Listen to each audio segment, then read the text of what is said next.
C'est une situation qui est assez inédite et qui, je pense, mérite un commentaire. La France et la Grèce se financent aujourd'hui quasiment sur les marchés financiers au même coût. Voilà, et pour être précis, moins de 10 points de base, 0,1%, séparent désormais les taux à 10 ans grecs et français. Bonjour Véronique. Bonjour David. Véronique Riche-Flores, économiste, présidente du cabinet RF Research. Pardon, mais il y a encore quelques années, c'était, quasi inimaginable de penser que les taux français et les taux grecs seraient au même niveau. Pourtant, là, on y est. Et oui, on y est. Pour diverses raisons. D'abord, la situation française qui pose question, mais surtout l'amélioration de la situation grecque. Alors, si on regarde les niveaux de dette, on a encore en Grèce, un niveau de dette publique qui est supérieur à 160% du PIB, donc très supérieur à celui de la France, aux alentours de 110. Mais la direction est là. Et la confiance dans la politique menée est là. Et je pense que ça fait toute la différence. Alors, pour un petit résumé, la dette grecque a flambé au début du Covid. On est monté à 215% du PIB, un niveau très très élevé. Mais vous voyez le chemin parcouru depuis, de 215 à 163, il me semble, avec les derniers chiffres, c'est considérable. Alors, comment on l'explique? D'abord, une politique de rigueur, effectivement, qui continue et qui a continué à se poursuivre, y compris post-Covid. Et puis, alors cette politique de rigueur, ça veut notamment dire une baisse des dépenses plus rapide que la baisse des recettes, parce qu'il y a quand même une petite baisse des recettes depuis 2021, mais de l'ordre d'1,5 milliard, et puis on a baissé les dépenses de 8 milliards sur la période, donc ça fait la différence. Et puis le miracle de l'inflation. Et vous le savez, on rapporte toujours les niveaux de dette au produit intérieur brut, donc au revenu. Et quand l'inflation est en place, eh bien cette base, ce dénominateur, est enflé par le phénomène inflationniste, qui dans le cas de la Grèce se retrouve pas forcément au niveau des recettes publiques, c'est important de le noter, mais qui effectivement dévalue, déprécie le niveau relatif de la dette par rapport au produit intérieur brut. Alors il faut ajouter à ça quand même le fait que la croissance en Grèce a été nettement plus soutenue que celle de la France, notamment depuis le Covid. Alors c'était le cas d'ailleurs avant, mais depuis 2019, en gros, on a une croissance de fin 2023, de 9% sur le produit intérieur brut grec, à comparer à 4% en France. Alors bien évidemment, tout ceci permet d'expliquer un résultat très favorable, très encourageant. Ouais, après, il y a eu, on ne l'a pas dit Véronique, mais il y a eu un gros serrage de ceinture aussi en termes de dépenses de retraite, sociales. Il y a un gros effort. Les Grecs ont payé très cher, je veux dire ça. Exactement, les Grecs ont payé très cher, donc c'est la baisse de 8 milliards des dépenses depuis 2021, qui est considérable pour une économie comme la Grèce. Et la contrepartie, effectivement, c'est une montée de la pauvreté, un coût très élevé pour les retraités, mais également pour les plus jeunes, pour le système de santé qui avait été l'un des premiers à subir les politiques d'austérité au moment de la crise et qui peine véritablement, qui reste toujours un objet de réduction de la dépense, et donc effectivement une fragilité de la population, un coût social très élevé. Après, encore une fois, c'est le message. C'est bien qu'on explique qu'effectivement la situation budgétaire s'est redressée à un prix social qui a été fort en Grèce. Mais le message que nous envoient aujourd'hui les marchés obligataires, d'avoir cet écart quasi nul entre les deux, est-ce qu'il est justifié d'un point de vue économique, cet écart de 10 points de base entre les coûts de financement de la France et de la Grèce sur une maturité de 10 ans?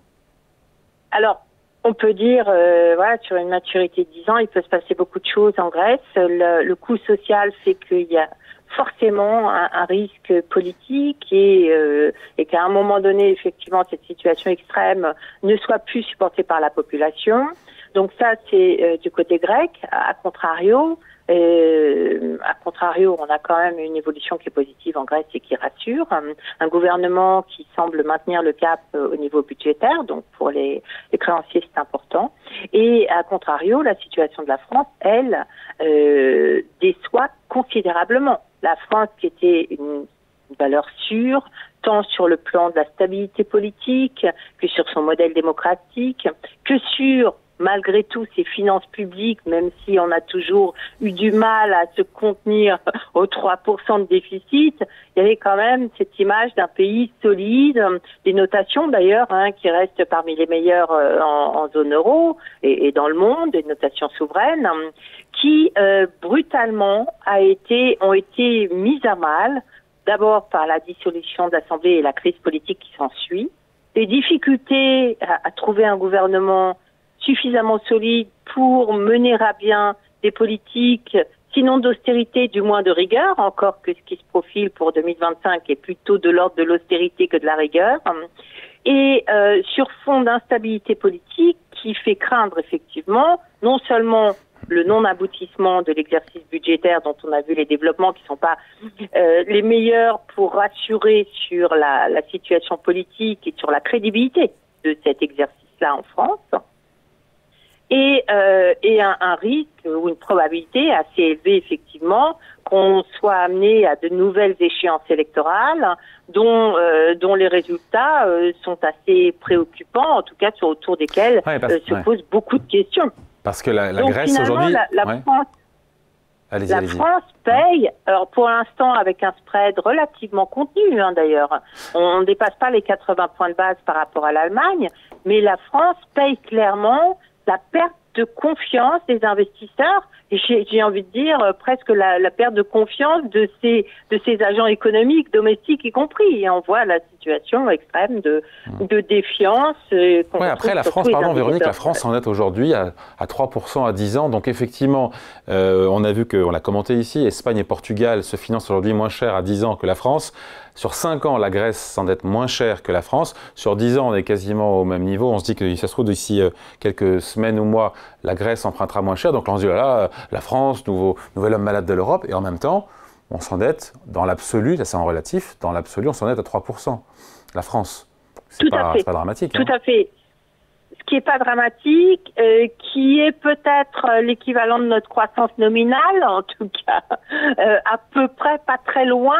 La croissance nominale, c'est croissance plus inflation, c'est ça Voilà, grosso modo. Donc, si on arrive, je pense qu'on devrait encore pouvoir maintenir à peu près le 1% de croissance, enfin un petit peu moins pour cette année, mais bon, on n'en est pas très loin, on n'est pas très loin de 2% d'inflation non plus, au-delà du fait qu'on soit passé en dessous récemment.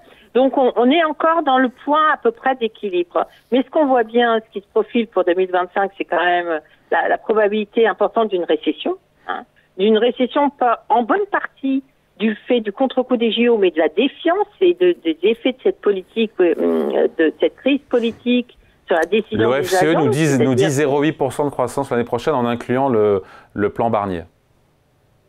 Écoutez, 0,8%, nous, c'est ce qu'on avait avant le plan Barnier. C'est ce qu'on avait au mois de septembre, qui semble aujourd'hui très fragilisé. Considérablement fragilisé du fait de ce qui est en train de se dérouler pendant qu'on parle, c'est-à-dire une espèce de paralysie à tous les niveaux, sans parler de la reprise immobilière, qui subit aussi le contre-coup de ce qui se passe au niveau politique, de l'incertitude en termes de fiscalité notamment, le gel des investissements des entreprises, le contre-coup sur les investissements directs de l'étranger, où on voit que la confiance à l'égard de la France a pris quand même un gros coup derrière les oreilles. Tout ceci est encore à venir, sans compter l'effet difficilement chiffrable puisqu'il n'est pas encore adopté, mais d'un futur budget dont on sait qu'il devrait retirer au minima un demi-point de croissance du PIB sur la France. Donc on a des indicateurs qui pointent une récession, une entrée en récession, en tout cas une contraction de l'activité, et un environnement qui laisse penser que cette contraction de l'activité pourrait perdurer compte tenu de la politique du budget, etc. Donc finalement, rien n'est acquis, avec des perspectives d'inflation qui sont à peu près stable pour 2025, vous voyez que finalement ce 3,10% de financement, taux de financement français pourrait dépasser la croissance nominale dès l'an prochain et conduire à un environnement plus complexe, plus périlleux et d'autant plus périlleux si les crises politiques successives. Si l'investisseur a en tête que la France devient un pays ingouvernable, rappelez-vous des effets de ces situations, par exemple en Italie, hein, il y a quelques années, c'est une sanction considérable qui se paiera immanquablement. Qu'on ne voit pas pour l'instant et qui pourrait se payer comment? Quel impact ça aurait le jour où les investisseurs pensent ça? Alors probablement d'abord une instabilité du niveau des taux d'intérêt plus importante, une sorte de volatilité en fonction des développements économiques, politiques, etc. Et une élévation du coût de la dette par rapport à nos partenaires, en l'occurrence par rapport à l'Allemagne, puisque c'est la mesure consacrée. Et là, le risque, effectivement, c'est qu'on dépasse ces 80 points de base. C'est un risque parce qu'on le sait. On y est, 80 points de base, on y est déjà. Hein. On y est, mais on l'a pas dépassé. Hein. C'est à peu près le seuil de tolérance, on va dire, des investisseurs internationaux, à partir duquel, si on venait à s'en éloigner par le haut, effectivement, probablement qu'on aurait une fuite des investisseurs, en tout cas beaucoup moins d'appétit. Il y a par ailleurs des éléments qu'on ne maîtrise pas. Alors, on a beaucoup parlé de la politique française et des problématiques françaises, mais il y a l'environnement international qui est notamment celui, par exemple, prenons le cas du Japon, avec une banque du Japon qui est attendue, dont on attend qu'elle continue à normaliser sa politique, c'est-à-dire remonter ses taux d'intérêt, certainement graduellement. Mais ce qu'on sait, c'est que les Japonais sont des friands acquéreurs des dettes européennes, françaises, grecques d'ailleurs, italiennes, et que par voie détournée, finalement, une hausse des taux de la Banque du Japon pourrait très bien réduire l'appétit des Japonais et pour les dettes européennes, en notamment particulier françaises. les plus fragiles, et notamment donc françaises. Donc vous voyez on est dans une situation qui mérite l'attention et dont on espère effectivement sortir au plus vite. Et pour en sortir au plus vite, il nous faut retrouver un cadre politique plus serein. Et voilà. Donc, oui. Ça c'est un vœu pieux pour l'instant. Comment faire des... Ouais. Voilà, on est là pour l'instant clairement dans l'option plutôt inverse, avec des menaces effectivement sur le gouvernement actuel qui pourraient se concrétiser très rapidement du reste. Allez, merci beaucoup. Explication signée Véronique Rich-Flores, économiste et présidente du cabinet RF Research. Merci Véronique, bonne journée. Bonne journée.